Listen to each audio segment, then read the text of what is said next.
Olá pessoal, eu me chamo Rodrigo Ayub, eu sou médico, sou mentor da Do Bem e estou aqui com meu coração inundado de felicidade por estar participando desse projeto sobre alimentação aqui agora no mês de outubro, o mês do alimento. Queria falar um pouco, gente, sobre alguns detalhes muito importantes da alimentação como um pilar de saúde na nossa vida. Um dos detalhes, gente, que eu vejo que é o mais importante para a gente ter atenção nesse momento que a gente vive, né, da nossa sociedade. A gente vive uma sociedade muito agitada, com excesso de informações, excesso de tráficos, excesso de radiações, excesso de luzes. A gente acabou um pouco, gente, desregulando os nossos ciclos biológicos naturais. Na medicina a gente chama de ciclo circadiano. O nosso ciclo circadiano, que se dá mais ou menos em 24 horas, é fundamental como um pilar de saúde. Gente, se eu pudesse dar um conselho para uma pessoa otimizar a saúde dela, eu falaria assim: respeite o seu ciclo biológico. Por que eu estou falando disso agora, já que a gente está falando de alimento? Porque é importante a gente entender não só a qualidade do alimento que a gente coloca no nosso corpo, mas em que horários a gente coloca. Imagine como fossem mesmo reloginhos. Existe o relógio central, que é onde a gente manda uma informação para o nosso corpo que é dia ou que é noite. A luz é o maior regulador. E o segundo maior regulador do nosso ciclo de vida diário é o alimento. E de acordo com essa sinalização, todo o seu corpo se estrutura. Você vai depender dessa informação para a sua qualidade do sono, para o seu metabolismo, para a sua função cognitiva, a sua energia, para o funcionamento dos seus hormônios. Então, gente, não existe você ter saúde se você não conseguir mandar a informação certa para o seu cérebro, para ele mandar para o resto do corpo. O que acontece, né, que eu percebo hoje muito, inclusive nas minhas consultas com meus pacientes, é que as pessoas estão com os relógios desalinhados. Ficam vendo televisão até tarde, ou seja, a luz está entrando à noite no olho daquelas pessoas, né? O olho é a porta para o nosso cérebro, aquele núcleo que controla, que é o relógio central. Se uma pessoa está à noite vendo televisão, ela está recebendo luz de noite e o nosso corpo não receberia luz de noite. Se uma pessoa come à noite, ela está desregulando esses relógios, porque o seu pâncreas vai receber comida no momento que ele não receberia. O horário da noite não é para receber luz, não é para receber alimento, e isto é fundamental para a nossa vida, mas para ser recebido durante o dia. Então a gente tem que respeitar esses ciclos de dia e de noite, os ciclos de atividade e descanso, porque o terceiro maior sinalizador dos nossos relógios biológicos é a atividade física. O ser humano nunca fez desporto à noite, ele não saía para caçar durante a noite, ele fazia isso durante o dia. Se você não respeitar isso, o seu corpo não vai funcionar bem. Vou dar um exemplo: fizeram um estudo com ratinhos e colocaram a mesma quantidade de alimentos para dois grupos de ratinhos, só que um grupo de ratinhos podia comer durante qualquer hora do dia, eles comiam de manhã e à noite, e o outro grupo de ratinhos comia as mesmas calorias, só que só durante um período durante o dia. Sabe o que aconteceu? O ratinho que comia a mesma quantidade de calorias durante o dia inteiro ficou obeso, ficou com doenças cardiovasculares, ficou com aumento da pressão arterial, ficou com resistência insulínica, ficou com fígado gordo. E o outro ratinho que comia a mesma quantidade, e só o fato do ratinho ter comido durante o intervalo do dia, esse ratinho perdeu peso, ficou com a pressão arterial ótima, dormia bem, fazia atividade física. Ou seja, o que eu estou querendo dizer?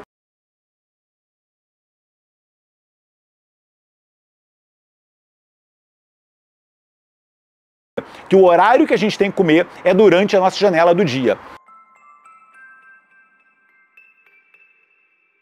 As pessoas que têm, por necessidades profissionais, sono e vigília trocados, essas pessoas têm que minimizar este problema de duas formas. Primeiro, já que você não consegue colocar a sua rotina estruturada dentro do que seria o nosso ciclo circadiano perfeito, pelo menos essas pessoas têm que ter os ciclos sempre iguais. Uma pessoa que faz trabalhos à noite nunca pode comer em horas diversas. Ah, hoje eu comi de manhã, no dia seguinte eu comi no meio do meu trabalho, no outro dia eu comi no final do turno, no outro dia eu comi no início do turno. Não pode. Para quem faz trabalhos de turnos, isto é imprescindível que ela tenha pelo menos as rotinas otimizadas. E a outra coisa que é muito importante essa pessoa entender é que quando for o horário em que você estiver naquele processo de reparação, que seria o momento em que você vai, nem que seja durante o dia, fechar as luzes da sua casa para você dormir algumas horas, neste horário você não pode comer, porque você tem que ter alinhamento entre a sua recepção de luz para o cérebro e os outros relógios que você tem no seu corpo. Então não existe você, quando for dormir, comer um alimento. Sempre que você come em horários errados, o seu corpo vai estar desalinhado e você vai ter um problema metabólico no seu corpo. Como é que você consegue, no mundo de hoje, se proteger? Durante a noite, você desligue as luzes brancas e azuis. Por exemplo, no meu quarto eu só tenho luzes vermelhas, porque meu olho já não recebe luz, então ele manda uma informação: olha, já não tem luz, vamos produzir melatonina. Agora, se você está com luz da tela do seu telemóvel no seu olho, o seu núcleo supraquiasmático fala assim: olha, não é para produzir melatonina ainda, porque ainda é dia. Mas ele não sabe que a luz está vindo da tela do seu computador, que é branca. Então, respeitar os nossos ciclos biológicos é fundamental para a nossa saúde. E quando a gente fala em alimentação, colocar a nossa alimentação na janela em que ela deve ser introduzida. No meu caso, vou dar o meu exemplo, eu faço a minha primeira refeição por volta de meio-dia, fico o intervalo da tarde, normalmente sem comer, posso de repente no meio desse intervalo tomar uma kombucha, comer uns frutos secos e mais ou menos entre as 4 e as 6 da tarde eu faço uma segunda refeição, porque aí dessa forma eu fiz uma janela alimentar de mais ou menos 6 horas, fiz um jejum de 18 horas, porque a partir das 18 ou 19 horas eu já não como mais e dessa forma você vai estar respeitando o seu ciclo circadiano, porque às 6 horas da tarde ainda é dia, o dia está começando a escurecer, o nosso corpo foi desenhado dessa forma e a gente vai começar a se preparar para a noite de sono. Tem pessoas que, diferente de mim, falam: doutor, mas eu adoro o pequeno almoço, então eu acordo com muita fome e eu preciso comer de manhã. Para essas pessoas eu tenho uma solução. O ideal, gente, é fazer 2 refeições por dia. Você vai fazer a primeira refeição logo a seguir você acordar, Então você, por exemplo, 8 horas da manhã,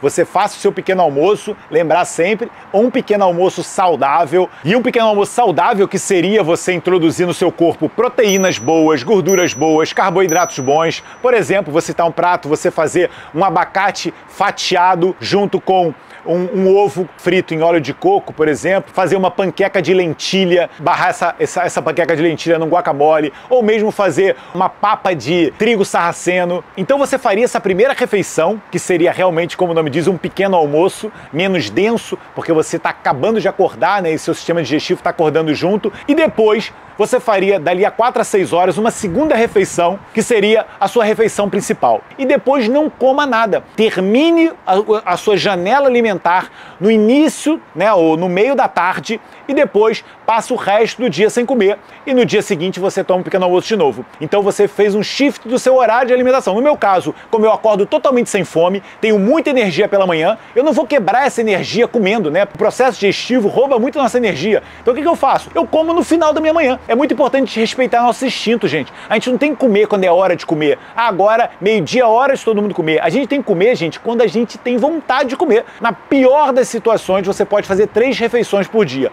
Um pequeno almoço e um almoço e jantar. Mas lembrar que essas refeições não podem ser muito espaçadas. Um intervalo de 12 horas para mim seria o limite máximo, mas se você puder encurtar um pouquinho esse horário da janela de alimentação, seria melhor, para pelo menos 8 horas. Então você faria um pequeno almoço, um almoço e depois um jantar cedo, e aí você faria pelo menos um intervalo de 16 horas.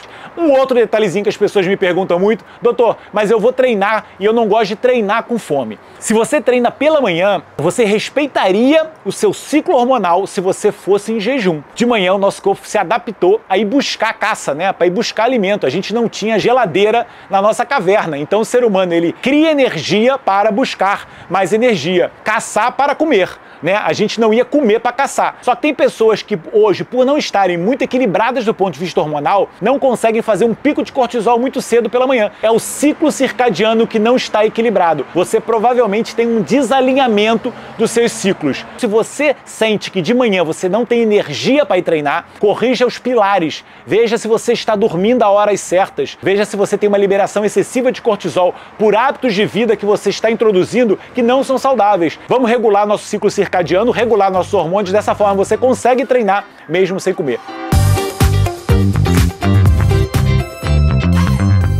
Eu vou explicar para vocês, gente, como é que eu faço, né, as minhas tradicionais marmitas, nesse caso aqui eu vou fazer num prato, tá? E vocês vão ver como a gente compõe um prato perfeito, como é que a gente consegue colocar a magia da alimentação, aqui no caso a alimentação plant-based, para o nosso organismo funcionar na plenitude. Então, venham aqui ver como é que isso funciona. Eu divido os alimentos em grupos. Então aqui, olha, coloquei aqui na minha esquerda o que eu chamo de a base, né, da minha marmita, aqui no caso do meu prato. Eu tenho aqui uma leguminosa, que a gente tem as ervilhas, tem as lentilhas, tem o grão de bico, tem os feijões, e junto com as leguminosas, eu tenho aqui na base o grupo dos cereais integrais, porque são outro grupo de alimentos que são dádivas da alimentação. Nos cereais integrais aqui tem o arroz preto, tá? Poderia ser a quinoa, poderia ser o trigo sarraceno, o millet, o bulgur, o amaranto. É uma diversidade absurda de cereais que complementam as leguminosas. Por que a gente fala isso, gente? Porque quando a gente está aqui numa alimentação plant-based, é muito importante a gente ter atenção à nossa suplementação proteica.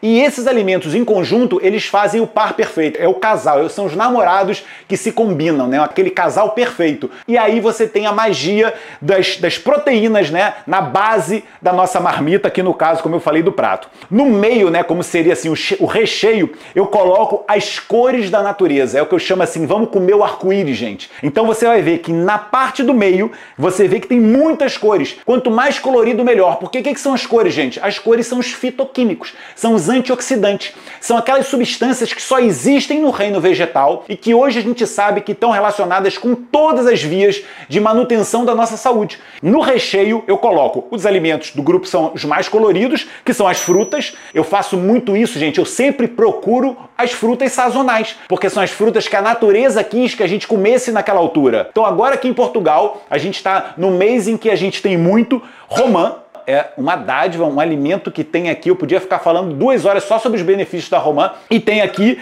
o diospiro, né? Tem muitos carotenos, por isso que ela tem essa cor alaranjada. Eu elegi essas duas frutas como as frutas sazonais que a gente vai colocar aqui no nosso recheio, e junto com isso coloquei alguns outros legumes e verduras. Tenho a couve roxa, colocando a coloração roxa dentro do meu corpo. A coloração roxa são principalmente uma família de fitoquímicos chamados antocianinas. Coloquei a cenoura, que é um tubérculo também fantástico, junto com o tomate cherry. No topping da marmita, né, no caso aqui, como eu falei, o prato, eu coloco as gorduras. As gorduras são macronutrientes fundamentais para todo esse processo funcionar bem. Por quê? Porque as gorduras, inclusive, gente, elas aumentam a absorção de muitas vitaminas que tem aqui, por exemplo, no meu recheio. Isso chama-se sinergismo entre os alimentos. Então o que eu faço? No topping da minha marmita, para aumentar a absorção de todos os alimentos que tem ali na composição, para dar muita palatabilidade, né? Porque a gordura ela é gostosa, todo mundo gosta de uma coisa doce e a gente tem que introduzir no nosso corpo um hábito que seja saboroso. E também para diminuir a rapidez da absorção desse prato. Porque muita gente vai falar assim, ah, eu já ouvi falar num vídeo que uma fruta ela tem um alto índice glicêmico e aí eu não como fruta por causa disso. Pá, tá errado. Porque se você comer uma gordura junto com essa fruta, a gordura está diminuindo a velocidade de absorção dessa fruta. E aí você pode comer essa fruta, você vai colocar gorduras boas no seu corpo e tudo é maravilhoso, tudo se equilibra nesse prato. Nas gorduras boas, o que eu elegi pra gente colocar hoje? Sementes. Semente é uma fonte fantástica de gordura, também de proteínas, como a natureza, né, fez. A semente tem ali tudo que a vida precisa para nascer uma planta. Então a semente é fantástica, a gente tem que aprender a trabalhar a semente. No caso aqui eu tostei elas, coloquei como topping aqui uma fruta que eu não coloquei, não incluí nas frutas porque ela é uma excelente fonte de gordura, que é o coco ralado, aqui no caso em lascas, né? E no topping coloquei o abacate, porque o abacate é uma fruta que é, né, uma bênção da natureza, um alimento com altíssima densidade de nutrientes e baixíssima quantidade de frutose. Para arrematar esse prato maravilhoso, vou colocar os condimentos. Então aqui de condimentos vai ter um pouquinho de cebola, coloquei a salsa, vou colocar, né, o azeite e sal integral e no final vou espremer o limão. Na parte de cima, no final, eu coloco o limão, que o limão além de dar sabor, o limão além de integrar todos os nutrientes que tem aqui, porque o limão é um alimento de integração. O limão ele é muito rico em citratos e malatos, que são substâncias que vão integrar os minerais para serem absorvidos no nosso corpo. Então isto é a magia do sinergismo da alimentação. Quando eu olho e estou fazendo um prato assim, gente, sabe o que eu me sinto? Eu me sinto um cientista fazendo uma alquimia. A alquimia do meu prato é juntar todos os ingredientes e essas cores e fazer uma poção mágica para me dar saúde. Então lembre sempre disso, a nossa alimentação e o nosso prato é como se fosse uma alquimia da natureza. E aqui a gente tem um prato completo e perfeito, juntando todos esses grupos, né, que eu separo de uma forma didática, e dessa forma você tem macronutrientes, micronutrientes, antioxidantes, enzimas, alimentos vivos, fitoquímicos e muita fibra, que os nossos intestinos agradecem. Todos os alimentos que vocês estão vendo aqui, eles são ricos em fibras. Então você vai estar ajudando o seu corpo, ajudando suas bactérias, ajudando a sua saúde e tendo uma vida muito mais longeva e saudável.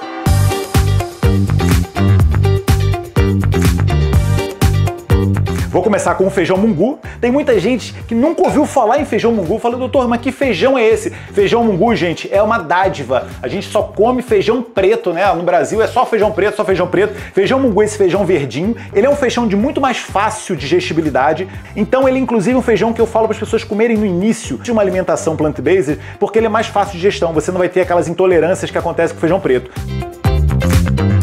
Esse pigmento preto, gente, ele tem alta concentração numa substância chamada antocianinas, que também tem no mirtilo. Olha só que maravilha, você consegue comer um arroz cheio de antioxidantes e fitoquímicos. Então vocês veem, né, aqui tá basicamente quase 50% do meu prato e 50% cereal integral, 50% feijão mungu. A gente poderia considerar que essa base que eu faço são as proteínas.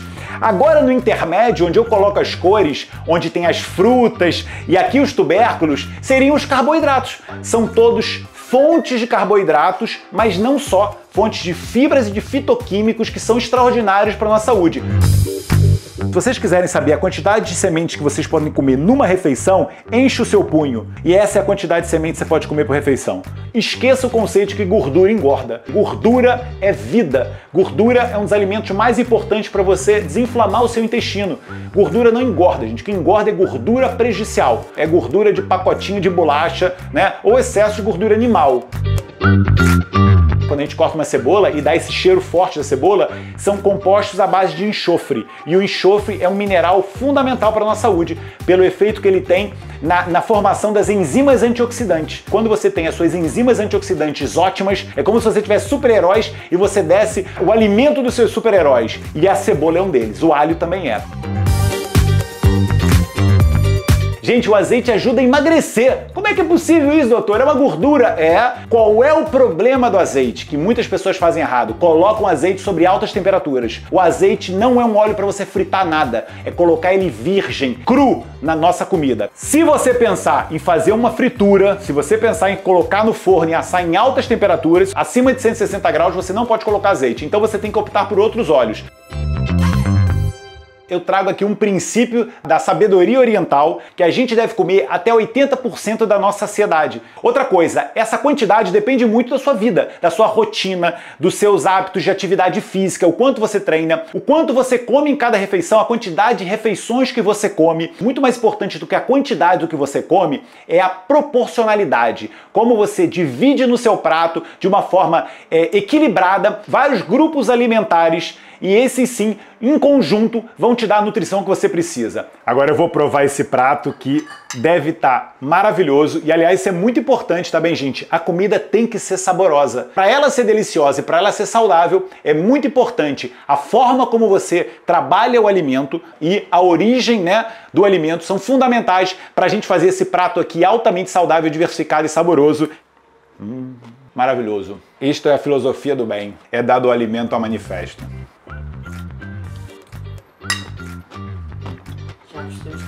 Tá bom, tá? Isso tá muito bom, Ayu. Fala.